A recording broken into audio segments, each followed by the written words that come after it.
Hello dear students, आज मैं आप लोगों के लिए एक नया टॉपिक लेके आई हूँ। ये अकाउंटेंसी से है, लेकिन ये बिज़नेस में भी ये टॉपिक आ जाता है थ्योरी में, और अकाउंट्स में भी थ्योरी एंड न्यूमेरिकल दोनों में ये ज़रूरी है, क्योंकि एग्जामिनेशन व्यू पॉइंट से एक आता है इसमें से कैलकुलेशन ऑफ गुडविल 4 मार्क्स का, और जो 8 मार्क्स का क्वेश्चन रहता है उसमें भी हमें गुडविल कैलकुलेट करनी पड़ती है। तो इसलिए ये टॉपिक बहुत ही ज़रूरी है 11th-12th के लिए, दोनों के लिए, इवन ग्रेजुएशन में भी आपको ये काम आता है। तो चलिए स्टार्ट करते हैं। बच्चों, गुडविल क्या है? Goodwill is the good name और the reputation created by the firm. Goodwill क्या है? फर्म के द्वारा एक फेमस जब हो जाता है या अपनी रेपुटेशन बनाता है, उसको बोलते हैं हम goodwill. It is an intangible asset, it has a value. लेकिन ये ऐसी एसेट है जो इंटेंजिबल जिसको हम देख नहीं सकते, छू नहीं सकते, which can not be touched और seen, but it has some value in the sense ability to earn more as compare to the similar business with same amount of investment. Value किस तरह से? देखो, एक दो कंपनी है, same investment कर रही है, कैपिटल लगा रही है, लेकिन एक कंपनी ने बहुत अच्छा प्रॉफिट अर्न किया, तो इट मीन्स जब प्रॉफिट अर्न करेगी तो उसका सोसाइटी में गुड नेम होगा, तो वही चीज़ क्या कहलाती है? गुडविल कहलाती है। तो बच्चों, अब हम करेंगे इसके कुछ फैक्टर्स। कौन कौन से फैक्टर्स हैं जो हमारे गुडविल को प्रभावित करते हैं? ठीक है। Number 1, nature of goods. If business deal in goods of daily use, it will have steady profit as the demand for these goods will be stable। देखो, अगर बिजनेस हमारा कैसा है, डेली गुड्स का है, डेली गुड्स में ऐसी चीज़ें जो हमें डेली लाइफ में हमेशा चाहिए होती है, तो प्रॉफिट हमारा ज़्यादा रहता है। If it deals in fancy goods, its profit will be uncertain and as such the value of goodwill will be less।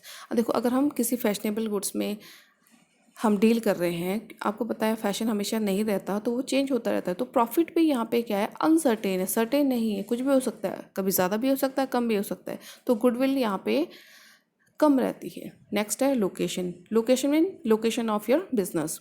Value of goodwill depend upon the location of business. If business located at a convenient place, अगर कोई सुविधाजनक जगह place में है जहाँ पे आना जाना सभी को आसान है, it will attract more consumer and therefore will have more goodwill. अब कहीं पे भी लोग आसानी से जा रहे हैं, तो वहाँ पे क्या ज़्यादा सेल होगी, तो इससे उनका प्रॉफिट मार्जिन बढ़ेगा, तो उसकी गुडविल भी बढ़ेगी। नेक्स्ट है एफिशिएंसी ऑफ मैनेजमेंट। ठीक है, जो हमारे मैनेजमेंट हैं, मैनेजर्स हैं, उनकी efficiency of manager result in high productivity and cost efficiency which result in high profit. बच्चों देखो, जैसे हमारे मैनेजर एफिशिएंट है, अच्छे से काम करते हैं, काबिल हैं, तो प्रोडक्टिविटी ज़्यादा होगी एंड कॉस्ट इफेक्ट, और कॉस्ट हमारा कम जाएगा। तो हम सब जानते हैं जब कॉस्ट ज़्यादा है, प्रोडक्शन ज़्यादा हो रही है, कॉस्ट कम की, प्रोडक्शन हाई, तो हमारा क्या हुआ? हमारा रिजल्ट ये होगा कि हमारा प्रॉफिट भी ज़्यादा होगा, so their value of goodwill will be high. अब प्रॉफिट ज़्यादा हो रहा है तो गुडविल भी उसकी ज़्यादा रहेगी। नेक्स्ट है बच्चों इसका फैक्टर मोनोपोली। मोनोपोली होता है एकाधिकार, तो ऐसा बिजनेस जिसका कंपटीटर मार्केट में नहीं है। If the business is monopoly, it will have ensure profit, it lead to increase the value of goodwill. Obviously यही होगा, उसका कोई कंपटीटर नहीं है, तो अकेला ही वो बेचने वाला है, अकेला ही सप्लायर है, तो गुडविल उसकी ज़्यादा होगी क्योंकि उसकी प्रॉफिट मार्जिन ज़्यादा रहेगा। नेक्स्ट है स्पेशल एडवांटेज। अगर कोई फर्म बिजनेस के पास स्पेशल एडवांटेज है, जैसे कि if the firm enjoy special benefits like having licence for supply of raw material regularly, import license, fee supply of electricity etc. will have more value of goodwill। देखो बच्चों, अगर किसी firm या business के पास कोई स्पेशल चीज़ है, जैसे बोल रहा है लाइसेंस है सप्लाई ऑफ रॉ मटेरियल, सिर्फ वही उसको रेगुलरली सप्लाई कर सकता है, उसके पास लाइसेंस है या इंपोर्ट लाइसेंस है, तो उससे भी उसकी रेपुटेशन बढ़ती है। Next one is trend of profit. Goodwill depend upon the trend of profit of business. Trend समझते हो कि किस तरह से चल रहा है? ठीक है, if the profit of the firm is continuously increasing, the goodwill will be definitely more. अब देखो, कोई फर्म है रेगुलरली ईयर बाय ईयर उसका प्रॉफिट इंक्रीज होते जा रहा है, तो उसकी गुडविल भी इंक्रीज हो, उसका ट्रेंड क्या है? प्रॉफिट का इंक्रीज होते जा रहा है। तो बच्चों, ये थे कुछ फैक्टर्स। अब हमें ये देखना है कि इनकी ज़रूरत कब होती है, क्यों हम इसको कैलकुलेट करते हैं। Normally goodwill is valued at the time of sale of business. ये बात ध्यान रखनी है, गुडविल हमारी एसेट होती है, लेकिन हम इसको अकेले सिंगल गुडविल करके नहीं बेच सकते। लो जी मेरा गुडविल ले लो एंड 2 लाख बेच दे दो, ऐसा नहीं होता है। जैसे कार है, हम बेच सकते हैं, 6 लाख की कार है, ले लो 6 लाख रुपए ले लो, ऐसा नहीं है। ठीक है, इसको हम अगर बिजनेस सेल करते हैं तभी हम लोग गुडविल भी सेल करते हैं। लेकिन पार्टनरशिप में क्या होता है देखो, but in case of partnership business value of goodwill is needed at the time of कब change in profit sharing ratio. It means existing partner है, मान लो राम एंड श्याम 2 पार्टनर है, तो वही अब प्रॉफिट पहले इक्वली था, मान लो अब क्या है 3/2 कर रहे हैं, तो वहाँ पे ये लोग गुडविल कैलकुलेट करेंगे। नेक्स्ट है कब ज़रूरत होती है, एडमिशन ऑफ पार्टनर। राम और श्याम पार्टनर है, उन्होंने राहुल को ले लिया, ठीक है। उस टाइम देखो पहले क्या है, दोनों पार्टनर ने बहुत मेहनत की, गुडविल बनाया, रेपुटेशन हुआ है, उसके बदले वो एक्स्ट्रा इनकम उसकी हो रही है। तो अब नेक्स्ट नया पार्टनर आएगा तो वो बोलेगा तुम ऐसे ही खा लोगे, इसके बदले हम क्या करेंगे, कुछ पैसे चार्ज करेंगे, तो वो होते हैं गुडविल के पैसे। रिटायरमेंट और death of partner, in case of retirement कोई पार्टनर रिटायर भी हो जाता है या अचानक किसी की डेथ होती है तो उनको हमें गुडविल का पैसा देना होता है। डिसोल्यूशन और अमेलगमेशन ऑफ पार्टनरशिप फर्म, अगर पार्टनरशिप फर्म डिसॉल्व हो रही है, ख़त्म हो रही है या अमेलगमेट हो रही है, इस केस में भी गुडविल की वैल्यू हम कैलकुलेट करते हैं। अब इसके मेथड देख लेते हैं बच्चों। नॉर्मली हम 3 मेथड यूज़ करेंगे, average profit method, super profit method and capitalisation method.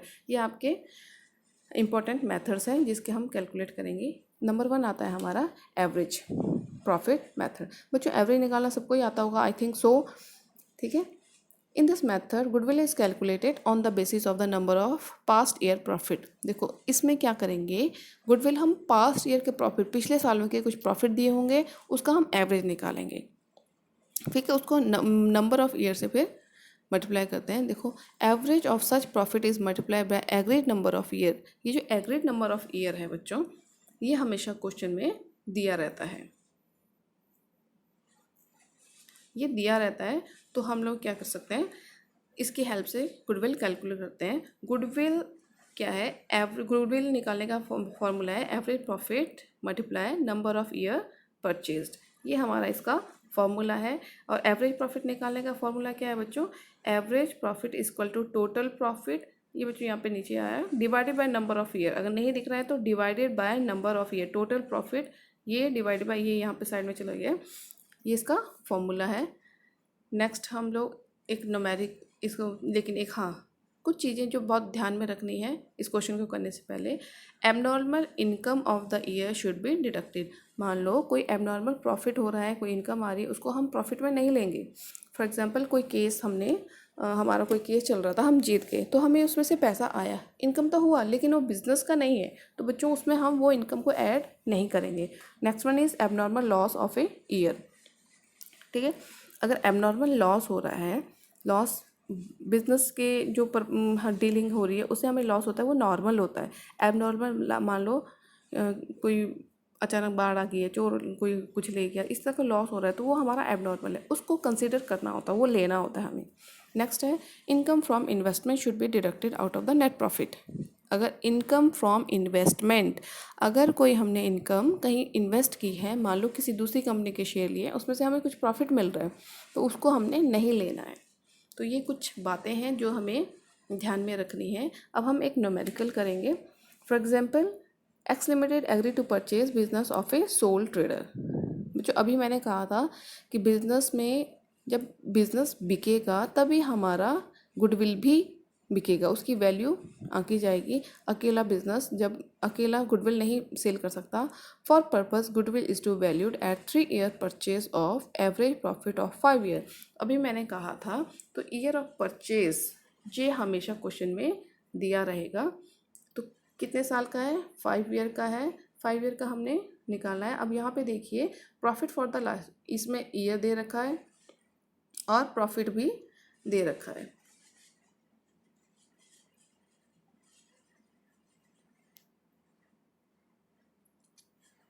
ठीक है बच्चों, अब देखो हाँ प्रॉफिट दे रखा है। 2010 में देखिए 23,000 है, 2011 में 20,000 लॉस है। बच्चों ये जो लॉस है, अगर कहीं पे किसी भी ईयर में लॉस होता है तो हमें ऐड नहीं करना, उसे हमें माइनस करना है। तो इन सब का टोटल निकालेंगे। सॉल्यूशन देख लीजिए, सॉल्व कैसे किया है। एवरेज प्रॉफिट, इसका फॉर्मूला क्या है, इन सब का हमने ये सारे के सारे हमने ऐड कर लिए, जो माइनस करना था उसे माइनस करना है, divide by number of year, number of year है हमारा 5, तो ये आया हमारा 75 हमारा आया। 75,000 डिवाइडेड बाई 5 क्यों किया, नंबर ऑफ़ ईयर था इक्वल टू 15,000। ये आया हमारा एवरेज प्रॉफिट। गुडविल का फॉर्मूला है average profit divided into number of year purchase, ये क्वेश्चन में दे रखा है 3 है, 15,000 इंटू 3,000 इसको आ गया हमारा 45,000 गुडविल। इट मीन्स जो एक्स लिमिटेड दूसरे सोल ट्रेडर का बिजनेस परचेज कर रही है तो उसको क्या करेगी, सोल ट्रेडर को एज अ गुडविल का पैसा 45,000 उसको देना है। अब चलिए नया नेक्स्ट मेथड है आपका सुपर प्रॉफिट मेथड। बच्चों सुपर प्रॉफिट मेथड के ये फॉर्मूला है। सुपर प्रॉफिट मेथड में गुडविल हम कैलकुलेट करेंगे, सुपर प्रॉफिट निकालना पड़ेगा, super profit number into number of year purchase, ये फॉर्मूले हैं सारे, याद कर लीजिए, अपने नोटबुक में लिख लीजिए। सुपर प्रॉफिट, अब देखो हर इसका फॉर्मूला गुडविल का निकल गया, super profit into number of year purchase, जैसे हमने अभी अभी किया था एवरेज प्रॉफिट का था, तो अब यहाँ पे एवरेज प्रॉफिट के बदले हमने सुपर प्रॉफिट निकालना है। सुपर प्रॉफिट कैसे निकलेगा, एवरेज देखो सुपर प्रॉफिट है हमारा average profit into actual profit minus normal profit, ये हमारा है हमारा फॉर्मूला सुपर प्रॉफिट का। अब नॉर्मल प्रॉफिट कैसे होगा, capital employed into normal rate divided by 100, ये हमारे सारे फॉर्मूले हैं बच्चों, आपको ये लर्न करने हैं। एग्जांपल ले लेते हैं, ए फॉर्म एवरेज प्रॉफिट, ठीक है, सुपर प्रॉफिट का a forms average profit of ₹90,000, average profit क्या है 90,000, it include an abnormal profit of ₹6,000। अभी हमने पढ़ा था, कीप इन माइंड मैंने लिखा था, वहाँ पे लिखा था कि एबनॉर्मल प्रॉफिट होगा तो वो उसको हमने कंसिडर नहीं करना है, तो ये ध्यान में आ गई बच्चों। Capital invested in business is ₹6 lakh, capital कितना लगाया 6 लाख रुपए, and the normal rate of return is 10%। अब नॉर्मल प्रॉफिट जो होना है वो 10% के हिसाब से होगा। अब कल कैलकुलेट करना है goodwill at 4 times of super profit, ये टाइम्स हमेशा दिया रहता है।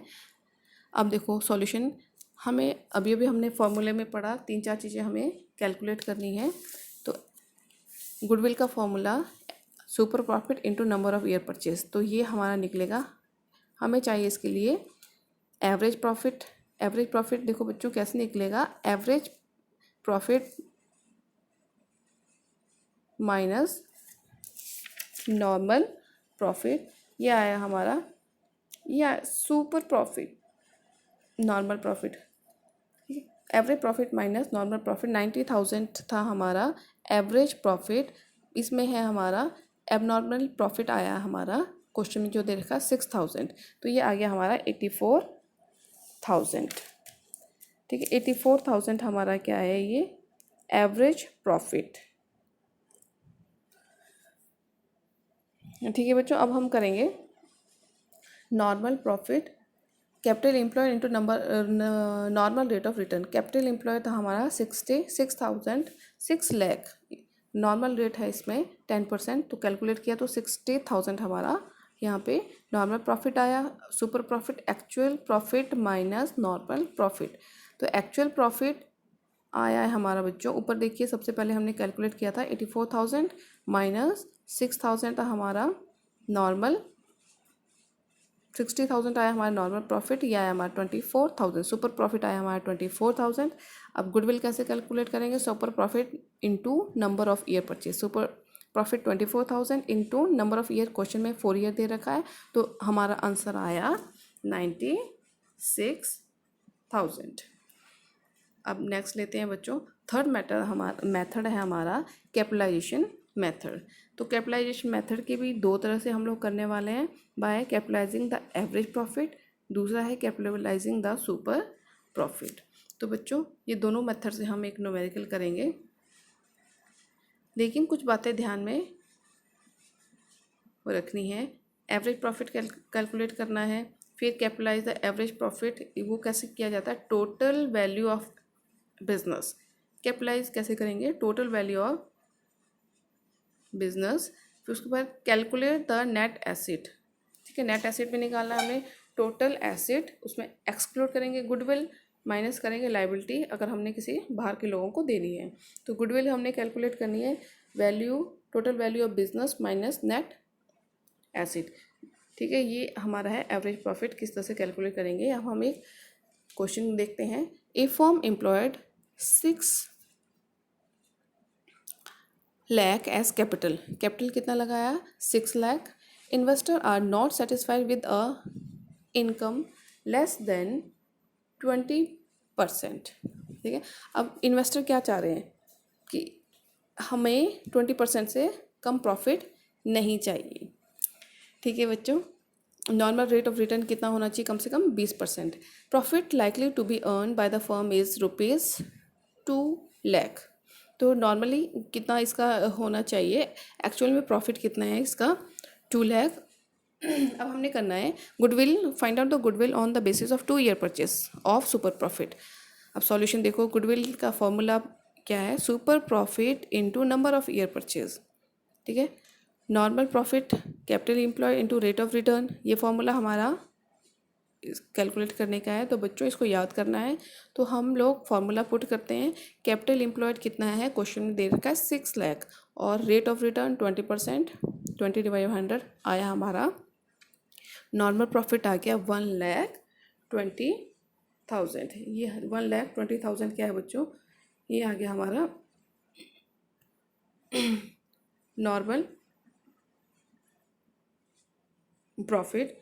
तो सुपर प्रॉफिट, ठीक है, सुपर प्रॉफिट क्या होता है, actual profit minus normal profit. Actual profit minus normal profit होता है हमारा सुपर प्रॉफिट। तो गुडविल कैलकुलेट कैसे करेंगे, सुपर प्रॉफिट है हमारा 80,000 into number of year purchase. सबसे ऊपर मैंने ये फॉर्मूला लिखा है, तो इसमें हम लोग पुट करेंगे 80,000 इंटू 2, ये आएगा हमारा 1,60,000। बच्चों इसमें दिख नहीं रहा है तो आप लोग लिख लीजिए, गुडविल क्या होगी 80,000 multiply by 2 equal to 1,60,000। Next है ये capitalisation average profit method. Under this method, first of all, we calculate the average profit of, then we assess the capital needed for earning such average profit on the basis of the normal rate of return। बच्चों ये कि कैसे हम लोग calculate करना है, ये formula लिख लीजिए, मैंने पहले भी बता दिया पहले वाले स्लाइड में। नेक्स्ट हम एक एवरेज प्रॉफिट मेथड से हम कैलकुलेट करने जा रहे हैं। Calculate goodwill according to the capitalisation of average profit method. कौन सा मेथड लग रहा है अब, एवरेज प्रॉफिट मेथड। इसमें क्या क्या दे रखा है क्वेश्चन में, एक्चुअल एवरेज प्रॉफिट है आपका 80,000, normal rate of return 10%, asset है हमारे पास 9 लाख, लाइबिलिटी है 3 लाख। सॉल्यूशन देखो बच्चों कैसा है, कैपिटलाइजेशन एवरेज प्रॉफिट मेथड। तो ये हमारा इस मेथड से निकालना है। इसका फॉर्मूला है average profit into 100 divide by rate of return, 100 divide by rate of return. ये थोड़ा इस तरह से आ गया, इसको डिवाइडेड बाय है नॉर्मल रेट ऑफ रिटर्न। ठीक है, ये आया पुट किया हमने फॉर्मूले में 80 इंटू 100 डिवाइडेड बाय 10। बच्चों इसमें थोड़ा यहाँ पे चला गया है, ये यहाँ पे होना चाहिए डिवाइडेड बाय 10। तो ये आ गया हमारा 8 लाख, 8 लाख रुपीज़ हमारा आ गया एवरेज प्रॉफिट मेथड के द्वारा। अब आया कैपिटल एम्प्लॉयड। कैपिटल एम्प्लॉयड का फॉर्मूला है एसेट माइनस लाइबिलिटीज़। एसेट है हमारे पास 9, क्वेश्चन में दे रखा है 9 लाख, माइनस लाइबिलिटी हमारे पास 3 लाख। तो हमारे पास कैपिटल एम्प्लॉयड आ गया 6 लाख, कि हमने कितना लगाया 6 लाख रुपए कैपिटल होना चाहिए। तो गुडविल क्या है, capitalise value of average profit minus net profit. ठीक है, 8 लाख आ गया हमारा कैपिटलाइज्ड वैल्यू, जो हमने ऊपर फॉर्मूले से कैलकुलेट कर ली थी, जो यहाँ पे माइनस एवरेज नेट एसिड। तो 8 lakh minus 6 lakh equal to 2 lakh, 2 lakh आया हमारा गुडविल। तो बच्चों ये हमारा है गुडविल। ठीक है, नेक्स्ट है इसका सुपर प्रॉफिट मेथड। इसमें क्या है, पहले हम एवरेज प्रॉफिट था, अब ये सुपर प्रॉफिट। इससे कैसे कैलकुलेट करना है, अब हमने एवरेज बदले सुपर प्रॉफिट यहाँ पे निकालना है। Calculate the goodwill according to capitalisation of average profit method, super profit method Under this method, first of all, we calculate super profit, then we assess the capital needed. ठीक है बच्चों, इसमें हम लोग इस तरह से कैलकुलेट करेंगे। ये हमारे पास सारा कुछ देख रखा है। Average profit 80,000, normal rate 10, asset 9,000 and liabilities 3,000। ये हमने अभी कर लिया है। तो इसी के साथ आपका ये टॉपिक यहीं पे ख़त्म होता है। तो बच्चों, इसी से रिगार्डिंग, इसी चैप्टर से रिगार्डिंग कुछ और वीडियोस आपको जल्द ही लाई जाएगी। अगर आपको ये वीडियो पसंद आई तो ज़रूर सब्सक्राइब कीजिए, लाइक कीजिए और अपने फ्रेंड्स के साथ शेयर कीजिए।